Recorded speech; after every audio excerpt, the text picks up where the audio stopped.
The galaxy had always believed the elder species were gone, vanished before recorded history, leaving only silent ruins on distant moons and the faint scars of ancient wars. Their artifacts powered empires, their language was woven into the architecture of starports, and their myths whispered through every council hall. But no one knew their name, until the humans arrived. For centuries, the Concord of Nine had ruled the inner sectors, their coalition of alien races presiding over trade, diplomacy, and war. They were ancient by their own reckoning, their archives stretching back 100 millennia. When the first human exploration fleets stumbled into their borders, the Concord treated them as upstarts. A young, brash Deathworld species barely a few centuries into interstellar travel. "They breed like spores," scoffed Archon Velrix, his carapace gleaming beneath the council lights. "They will settle our outlying sectors if left unchecked. Contain them."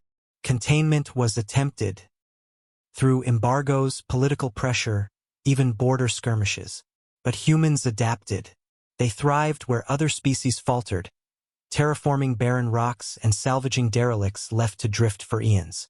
Then the discoveries began.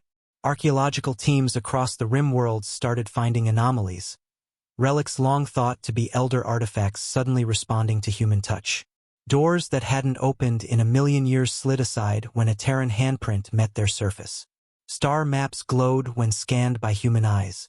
Machines whispered in ancient codes only Terran linguists could decipher.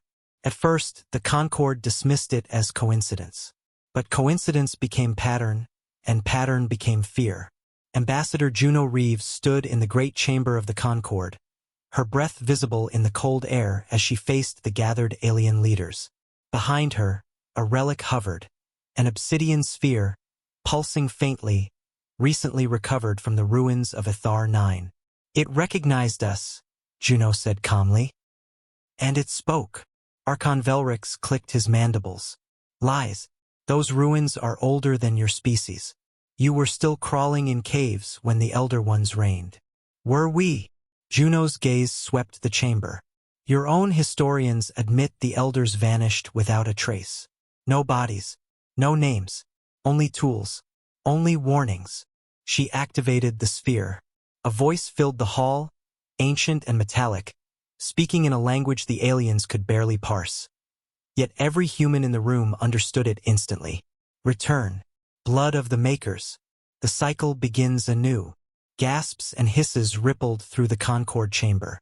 Soon, more evidence followed.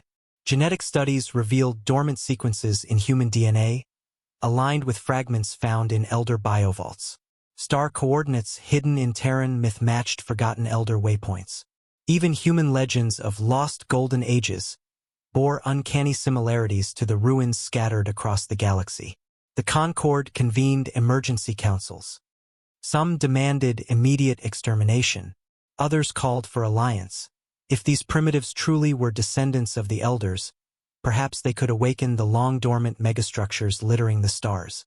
But humanity moved faster than debate. Within decades, Terran fleets no longer skirted the borders, they patrolled them. Ancient gateways lit up at their command, spilling forth energy not seen in a million years. Derelict war machines stirred and bowed before their banners. And the Concord realized, too late, the terrible truth. The Elders had never vanished. They had only forgotten who they were. On the bridge of the Terran flagship Ian Ascendant, Admiral Kalen watched the Concord's envoy ships approach, their signals pleading for negotiation. "They called us scavengers," Kalen murmured. "Trespassers. Children playing with ancient toys." Captain Ruiz beside him grinned. "Now they call us something else, sir. They call us founders." Kalen turned his gaze toward the ancient ring world slowly activating under their control, its spires lighting like dawn. "We didn't come to rule them, but we remember now. And that's enough." The final Concord transmission was not one of war, but of surrender. "We thought you were new to the stars. We were wrong. The stars were yours before we ever named them." And in the silent halls of the oldest ruins, machines stirred and ancient voices whispered a single word, carried on the solar winds. "Welcome home."